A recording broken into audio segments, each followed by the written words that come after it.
Bismillahirrahmanirrahim. Hello everyone. Assalamu alaikum. This is Amjad Taki and today we are discussing about policy making bodies or policy making institutions, a comparison of 4 countries including United States of America, United Kingdom, France and Pakistan. Before started our today's lecture, I would like to remember you about our last lecture, which was a comparison of political systems of US, UK, France and Pakistan. Our last lecture was about comparison of political systems, but today we are talking about a comparison of policy making bodies or policy making institutions.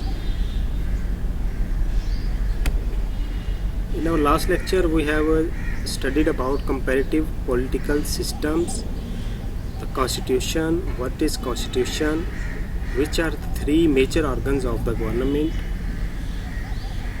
that were the legislature, the executive, the judiciary. Types of constitution, there were 2 types of constitution, federal constitution and the second is unitary constitution. What is federal constitution? In this type of constitution, the power is divided between the center and the states or provinces or other administrative units, just like in US. US has federal constitution system. The second one is unitary constitution. In a unitary constitution, all powers are vested in the central government. UK and France have unitary constitution. Then we studied about a brief introduction about American Constitution. American Constitution is written, federal, rigid, and there is an application of separation of powers between 3 organs of the government. Next, British Constitution. British Constitution is unwritten and unitary, based on practices, conventions and traditions and customs.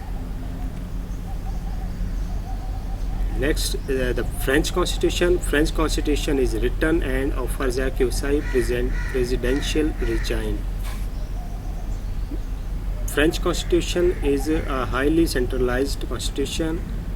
Next, Pakistan Constitution. Pakistan Constitution is inherited the British colonial legacy. It is written neither flexible nor rigid. After studying constitution, different constitution types of constitutions, then we studied about the comparative study of the executives. Executives, what was their parliamentary system, what is the parliamentary system of US, UK, France and Pakistan. Parliamentary executives, there are 2 types of executives, nominal or ceremonial executives. The second is real executive. British Parliament, if we talk about parliamentary executives in British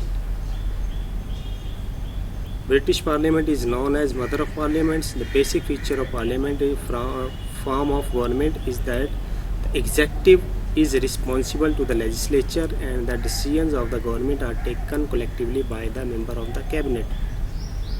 It means कि British में 2 types के जो है वो, अगर constitution के types इसमें देखें तो ब्रिटिश में दोनों लाई करते हैं, यूके में दोनों कॉन्स्टिट्यूशन लाई करते हैं. इसमें हेड ऑफ स्टेट जो है वो क्वीन है, मौजूदा जो क्वीन है, और हेड ऑफ गवर्नमेंट जो है प्राइम मिनिस्टर है. Next we studied about American parliament. American president is the real and the only political executive. He is both the chief of state and chief of the government. There is a presidential parliamentary system in American. Next is the French executive. We could not talk about French executive due to discharge of my device. Now I will try to get you know about French executive system. What is French executive system? French executive or parliamentary system is bicameralism. Bicameralism क्यों इसको कहते हैं bicameralism? इसलिए कि इसमें 2 houses हैं, parliament के 2 houses हैं, जस्ट लाइक इन पाकिस्तान। जिस तरह पाकिस्तान में 2 हाउसेज हैं, upper house, lower house, upper house Senate, lower house National Assembly, इसी तरह फ्रांस में इसमें भी बाइकैमरलिज्म है। 2 टाइप्स ऑफ हाउसेज हैं, Senate and National Assembly. There are 348 senators in France and 577 National Assembly members. National Assembly members are also called deputies. The French executive is possibly the strongest executive. The French president makes all policy decisions. He is subject to weak external control of the electorate and he controls a government with extensive. France में जो इसका presidential system है, semi presidential system है, क्योंकि France में president भी है और वहाँ पर इसकी प्रेसिडेंट के साथ प्राइम मिनिस्टर भी है और कैबिनेट भी है मिनिस्टर्स की, तो वहाँ पर जो है वो सेमी प्रेसिडेंशियल सिस्टम है फ्रांस में, लेकिन स्ट्रॉन्ग एग्जेक्टिव है। फ्रांस जो है स्ट्रॉन्ग एग्जेक्टिव है as compared to Pakistan and UK वगैरह। The rule of the Constitution of the Fifth Republic provides executive powers in many ways. Since 1962, they have provided for the direct election of the President of the Republic.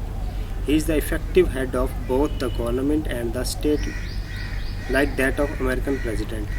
France में जो system है president को elect करने का, वो direct system है as compared to Pakistan. अगर हम पाकिस्तान की बात करें, पाकिस्तान में प्राइम मिनिस्टर जो है उसको आम आवाम जो है जनरल पब्लिक वो इलेक्ट करती है, लेकिन प्रेसिडेंट को all members of national assembly, all members of provincial assemblies and all senators, तमाम सेनेटर्स, एमपीएज और एमएनएज वो प्रेसिडेंट को इलेक्ट करते हैं। तो ये डिफरेंस है फ्रांस के एग्जेक्टिव सिस्टम में और पाकिस्तान के एग्जेक्टिव सिस्टम में। French executive since 1958 exercise considerable powers and it is regarded that the adjective is independent of the government. Thus, in some respects, the French executive resembles the American executives, and in some other respects, he follows the practice of parliamentary system, like the appointment of prime minister to run the government. किसी हद तक जो France का system है semi presidential system है, लेकिन वो किसी हद तक अमेरिका से मैच करता है, क्योंकि अमेरिका में भी प्रेसिडेंशियल सिस्टम है, वहाँ पर प्राइम मिनिस्टर नहीं है अमेरिका में, लेकिन फ्रांस में प्राइम मिनिस्टर है जो, लेकिन वो प्राइम मिनिस्टर को प्रेसिडेंट अपनी कैबिनेट के साथ ही इसको इलेक्ट करता है। उसके बाद ये फर्दर जो गवर्नमेंट का वर्क जो है वो रन करते हैं। लेकिन अमेरिका में जस्ट प्रेसिडेंट है, इसका जो सबऑर्डिनेट है प्रेसिडेंट का वो वाइस प्रेसिडेंट। फ्रांस का जो एग्जेक्टिव सिस्टम है उसको सेमी प्रेसिडेंशियल भी कहते हैं, वो इसीलिए कि वो अपने प्राइम मिनिस्टर को अपॉइंट करता है गवर्नमेंट को रन करने के लिए, और कैबिनेट को, जो इसके प्राइम मिनिस्टर के अंडर जो बाकी जो इंस्टीट्यूशंस के मिनिस्टर्स हैं उनको ये प्रेसिडेंट ऑफ फ्रांस ये इलेक्ट करता है, तो इसको सेमी प्रेसिडेंशियल सिस्टम भी बोलते हैं। नेक्स्ट पाकिस्तान का जो पार्लिमानी निज़ाम या पार्लियामेंट्री सिस्टम है, मेरा ख्याल है आप लोग सब ये जानते हैं। लेकिन यहाँ पर अगर देखें तो कॉन्स्टिट्यूशन जिस तरह हमने 2 टाइप्स हमने देखी है इसकी, नॉमिनल और रियल। इसमें एग्जेक्टिव की 2 टाइप थी, नॉमिनल एग्जेक्टिव और रियल एग्जेक्टिव। तो पाकिस्तान में अगर देखें तो नॉमिनल एग्जेक्टिव है president, head of the state is president, but head of the government is prime minister. यहाँ पर ये एक समरी है यूके, यूएस, फ्रांस और पाकिस्तान के एग्जेक्टिव्स की कि यूके में कौन सा एग्जेक्टिव या पार्लियामेंट्री सिस्टम है, इसको समराइज़ किया गया है। यूएस में क्या है, फ्रांस में क्या है, पाकिस्तान में क्या है, इसको थॉरली स्टडी करते हैं। United kingdom parliamentary system, nominal executive constitutional monarch, real executive prime minister and the council of ministers. UK में क्या है कि पार्लियामेंट्री सिस्टम है, नॉमिनल एग्जेक्टिव जो है वो कॉन्स्टिट्यूशनल मोनार्क, जिसमें क्वीन या किंग, मौजूदा जो है क्वीन एलिज़ाबेथ II है, तो वो इसमें नॉमिनल एग्जेक्टिव है। बट इसमें रियल एग्जेक्टिव जो है वो प्राइम मिनिस्टर है, हेड ऑफ द गवर्नमेंट जो है वो प्राइम मिनिस्टर है। यूएस में देखें, यूएस में प्रेसिडेंशियल टाइप है, real executive the president who is both the head of the state and the government. Presidential system है, हेड ऑफ द स्टेट भी प्रेसिडेंट है और हेड ऑफ द गवर्नमेंट भी प्रेसिडेंट है। Next France, France quasi president type, इसको ये French term है, यानी कि सेमी प्रेसिडेंशियल सिस्टम है फ्रांस में। रियल एग्जेक्टिव कौन है, president, prime minister and the council of minister. इसमें president of France, prime minister and the council of minister, ये तमाम रियल एग्जेक्टिव्स हैं। पाकिस्तान, पाकिस्तान की हम पहले बात कर चुके हैं, पार्लियामेंट्री सिस्टम, नॉमिनल एग्जेक्टिव जो है वो प्रेसिडेंट है, head of the state president, but real executive prime minister and council of ministries. Prime minister और इसके जो कैबिनेट है, इसके मिनिस्टर जो हैं वो सब इसमें हेड ऑफ द स्टेट आ जाते हैं। Sorry, head of the state president, but head of the government is prime minister and it's cabinet members. Policy making institutions are comparison. Which are policy making institutions we have studied in our first lecture. Now we are discussing about a comparison of US, UK, France and Pakistan policy making institutions. The relationship between politics and administration is that of one between ends and means. इसमें politics और administration जो है इन्होंने मिलकर काम करना होता है, तो ये एक दूसरे के लिए लाजिम व मलजूम है। Politics and administration, without politicians administration काम नहीं करती, क्योंकि कोई भी डिपार्टमेंट है उसका जो हेड है, इसमें एक तो एडमिनिस्ट्रेटिव हेड जो होगा वो सेक्रेटरी होगा, लेकिन उसका जो ओवरऑल हेड है वो कोई मिनिस्टर है। तो मिनिस्टर जो है वो पॉलिटिक्स से है और दूसरा सेक्रेटरी जो है वो एडमिनिस्ट्रेशन से है। तो पॉलिटिकल और एडमिनिस्ट्रेशन ये मिलकर दोनों काम करते हैं। Next is politics is specifically concern with the use of state power and thereby realising its major objectives. Politics क्या है? पॉलिटिक्स क्या है कि किसी भी स्टेट की जो पावर्स है, रिसोर्सेज है, उसके यूज़ करने को पॉलिटिक्स बोलते हैं। क्योंकि पॉलिटिशियंस पाकिस्तान में अगर बात करें तो 5 ईयर के लिए आती है, मैक्सिमम 5 ईयर इनकी टर्म है। 5 ईयर्स के लिए आए हैं, वो अपने इस स्टेट के, पाकिस्तान के रिसोर्सेज या इसकी दूसरी जो पावर्स हैं उसको एंजॉय करते हैं, एडमिनिस्ट्रेशन के साथ मिलकर काम करते हैं, और उसके बाद ये पीरियड जिस तरह ही कंप्लीट होता है तो नेक्स्ट टर्म में जो भी पॉलिटिकल पार्टी आ जाए वो फिर काम करती है। Traditionally the state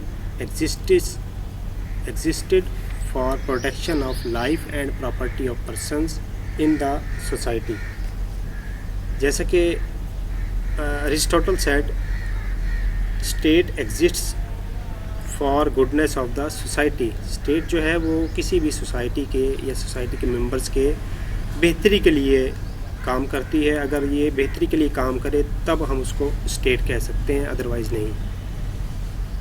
A welfare state. What is a welfare state? Welfare state is a state or country which takes responsibility for the social welfare of its public.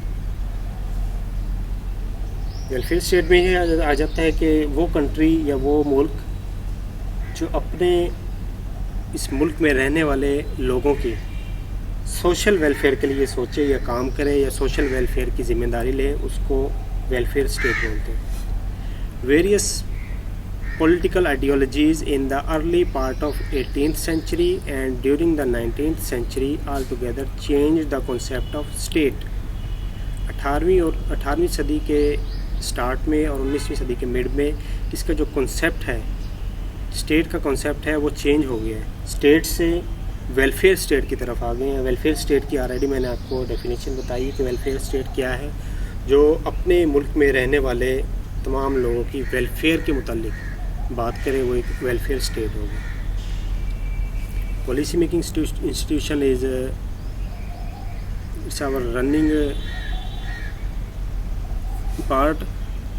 We talk about here policy making institution in comparison. We talk about USA.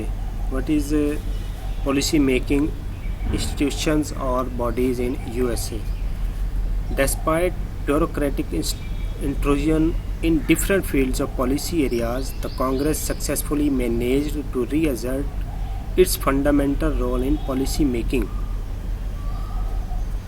यहाँ पे first वो बात करता है कि bureaucratic मुदाखलत के बावजूद कांग्रेस जो है वो इतनी स्ट्रॉन्ग है कि जो उसका एक विजन है कि हमने इस पॉलिसी को लेकर आना है या इसको इम्प्लीमेंट करवाना है, तो वो ब्यूरोक्रेटिक मुदाखलत को नज़रअंदाज करते हुए या उसको कुचलते हुए वो अपनी जो पॉलिसी है वो पॉलिसी को लेकर आते हैं और उसको इम्प्लीमेंट करवाते हैं।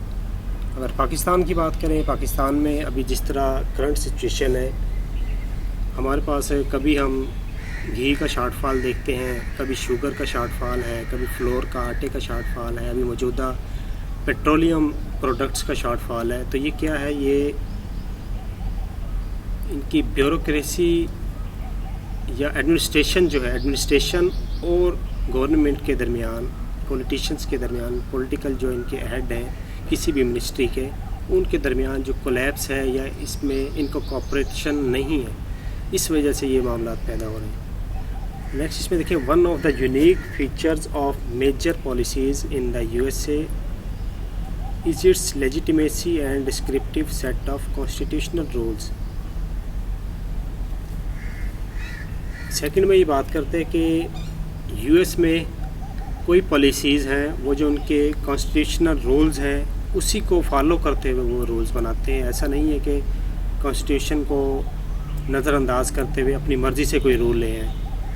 तो यही वजह है कि वहाँ पर जो उनकी कांग्रेस है, कांग्रेस से जो बिल या कोई भी रूल ले आए हैं तो वो उसको ब्यूरोक्रेटिक मुदाखलत वगैरह असरअंदाज नहीं कर सकती।